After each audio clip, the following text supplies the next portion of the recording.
नमस्कार साथियों, जीके के इस प्लेटफॉर्म आरपीएससी तरंग पर आप सभी का बहुत बहुत स्वागत करती हूँ मैं। आज हम पढ़ने वाले हैं राजस्थान के जो हमारे बचे हैं अन्य दुर्ग। इस वीडियो का इस टॉपिक का ये पार्ट नंबर 3 है।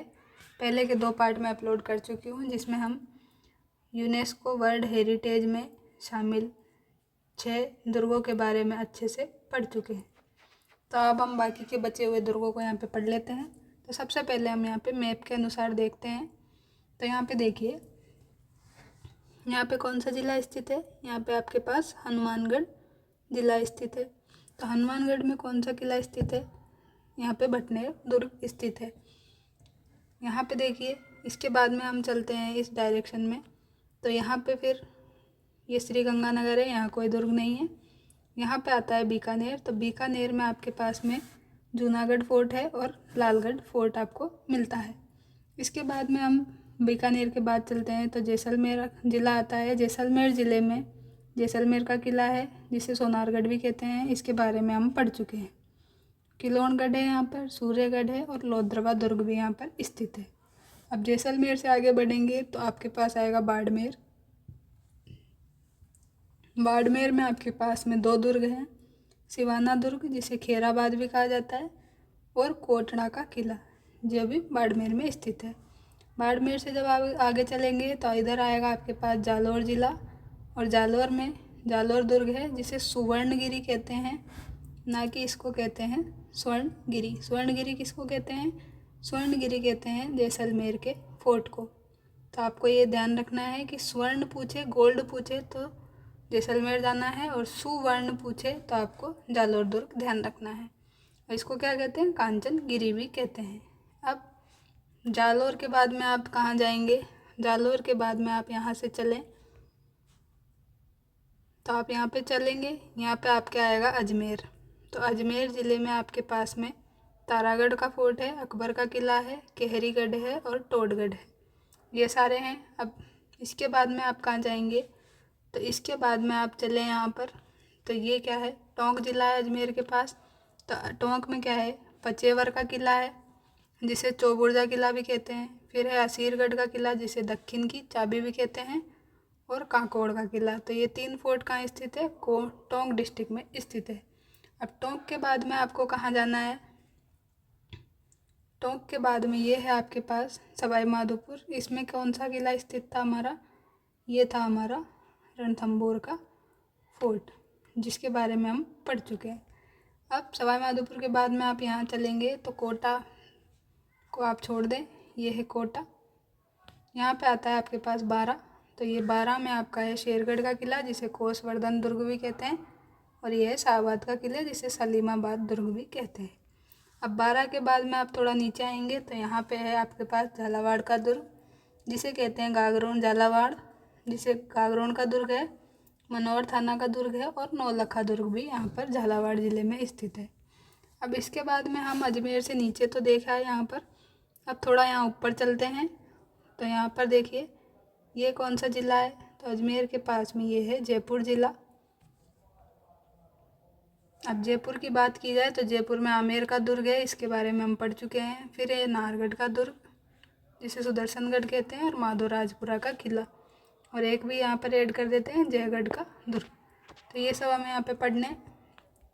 अब जयपुर के पास में क्या है? यहाँ पे है अलवर। तो अलवर में क्या है? अलवर में बाला किला है, कांकड़वाड़ी का किला है, नीमराणा का दुर्ग है, अजबगढ़ है और भानगढ़ फोर्ट है। ये क्या है? हॉन्टेड फोर्ट है। इसमें कहते हैं कि भूत प्रेत की आत्माएं यहाँ पर आती रहती है। अब अलवर के बाद में यहाँ पे आइए तो ये है भरतपुर। तो भरतपुर में क्या है? लोहागढ़ फोर्ट है जिसे अजयगढ़ भी कहा जाता है, और ये बयाना का दुर्ग है। यहाँ पर देखिए, ये है आपका धौलपुर। तो धौलपुर में है धौलपुर का दुर्ग और शेरगढ़ का दुर्ग भी इसको कहते हैं। इसके बाद में आपका एक बचा ये, तो ये क्या है? सीकर ज़िला है। सीकर ज़िले में लक्ष्मणगढ़ का दुर्ग है और फतेहपुर दुर्ग है।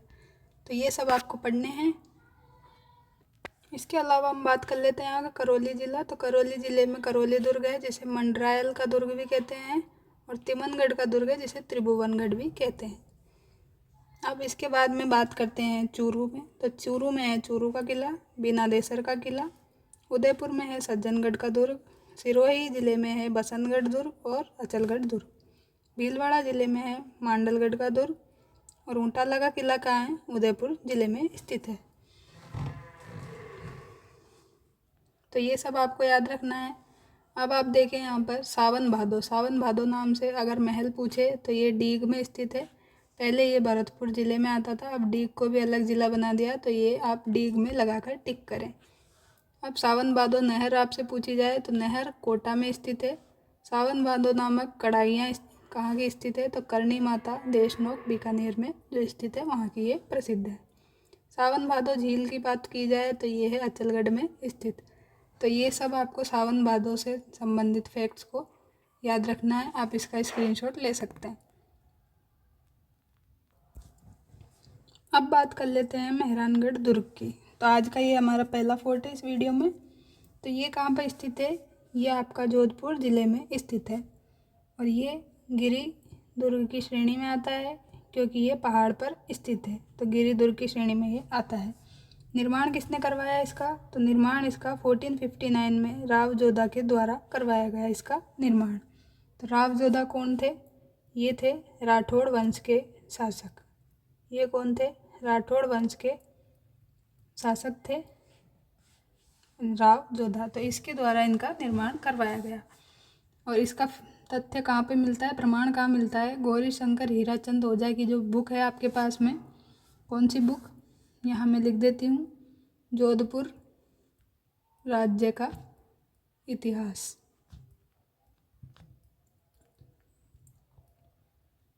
ये किसकी बुक है, गौरी शंकर हीराचंद ओझा की ये बुक है। इस बुक में आपको इसका प्रमाण देखने को मिलता है कि इसका निर्माण राव जोधा के द्वारा करवाया गया। कहाँ पर स्थित है, चिड़िया टोंक की पहाड़ी पर स्थित है, इसलिए इसका उपनाम क्या है, इसका उपनाम अगर बात की जाए तो इसको कह देंगे हम चिड़िया टोंक गढ़, ये कह देंगे। इसका अन्य नाम है गढ़ चिंतामणि, तो ये इसके दो नाम हुए। इसके अलावा इसका उपनाम है, इसका थर्ड उपनाम है सूर्यगढ़ और इसका नाम है, मोर की आकृति में है इसलिए मयूर ध्वज गढ़, ये भी इसका नाम है। और इसका मेहरानगढ़ नाम तो इसका है ही, तो ये मोर की आकृति में है इसलिए इसको क्या कहते हैं, मयूर ध्वजगढ़ भी कहते हैं। अब बात कर लेते हैं, जोधपुर किले में राजा राम नामक व्यक्ति की बलि दी गई थी। राजा राम नामक व्यक्ति की क्या है, यहाँ पर बलि दी गई थी। और इस गढ़ को क्या कहते हैं, चिंतामणि भी कहते हैं, ये मैं आपको यहाँ पे बता चुकी हूँ। मोर की आकृति में है इसलिए इसको मोर ध्वजगढ़ भी कहा जाता है, ये भी मैं आपको यहाँ पे बता चुकी हूँ। और रुडयार्ड किपलिंग के अनुसार क्या है, इसका निर्माण परियों और देवताओं के द्वारा किया गया। किसके द्वारा किया गया, परियों और देवताओं के द्वारा इसका निर्माण किया गया। तो ये भी आपको ध्यान रखना है कि ये किसने कहा है, रुडयार्ड किपलिंग ने कहा है कि इसका निर्माण परियों और देवताओं के द्वारा आकर धरती पर किया गया है। इस किले में तोप रखी हुई है, कौन कौन सी, एक तोप का नाम है किलकिला और दूसरी तोप का नाम है भवानी, तीसरी तोप है शंभू बाण, गजनी खां, गुब्बारा और गजक। तो ये सारी तोप क्या है यहाँ पर रखी हुई है। तीन तोप जो यहाँ पे फेमस है वो कौन कौन सी है, गजनी खां, शंभू बाण और किलकिला। तो ये तीनों तोप यहाँ पे फेमस है, बाकी की तोप का नाम आप भूल भी जाएं तो कोई प्रॉब्लम की बात नहीं है। इसके बाद बात करते हैं स्मारक और इमारतों की।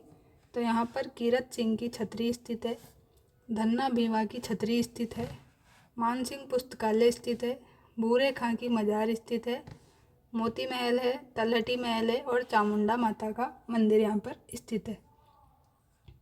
तो जो ये यहाँ पर है मोती महल, इसका निर्माण किसने करवाया, तो इसका निर्माण करवाया सूर सिंह ने। किसने करवाया, सूर सिंह ने इसका निर्माण करवाया मोती महल का। दीवार की छत पर, दीवार और छत पर क्या है, सोने की बारीक कारीगरी है। तो बारीक कारीगरी है यहाँ पर किसकी, सोने की। किस में? मोती महल में। और ये किसने करवाई? तो ये करवाई गई तख्त सिंह के द्वारा। किसके द्वारा करवाई गई? तख्त सिंह के द्वारा ये कारीगरी करवाई गई मोती महल में। इसके अलावा आपने यहाँ पे क्या पढ़ा? चामुंडा माता का मंदिर। तो ये मंदिर जो है कहा जाता है कि बिजली गिरने से क्या है, क्षतिग्रस्त हो गया था। तो बिजली से ये मंदिर जब क्षतिग्रस्त हो गया था तो कहा जाता है कि इसमें 225 लोगों की डेथ हो गई थी। तो ये इस मंदिर के लिए कहा जाता है। ये मंदिर कहाँ स्थित है? मेहरानगढ़ दुर्ग में स्थित है। इसके अलावा आपने क्या पढ़ा यहाँ पर बूरे खां की मजार स्थित है, धन्ना भेवा की छतरी है, विकीरत सिंह सोडा की छतरी है और मान सिंह पुस्तकालय यहाँ पर स्थित है। इसके अलावा यहाँ पर श्रृंगार चौकी है। ये देखिए यहाँ पर श्रृंगार चौकी है, जहाँ पर क्या किया जाता था? जोधपुर के राजाओं का राज तिलक किया जाता था। तो ये वो स्थान है जहाँ पर जोधपुर के राजाओं का राज तिलक किया जाता था। यहाँ पर क्या है? नागणेची माता का मंदिर भी स्थित है एक। यहाँ लिख लेते हैं हम, नागणेची माता का मंदिर स्थित है यहाँ पर। यहाँ पर रानीसर तालाब भी स्थित है, जिससे यहाँ पे जलापूर्ति की जाती है, जिसको रानी जसमादे ने बनवाया था। तो आज की वीडियो में इतना ही रखते हैं, मिलते हैं नेक्स्ट लेक्चर में।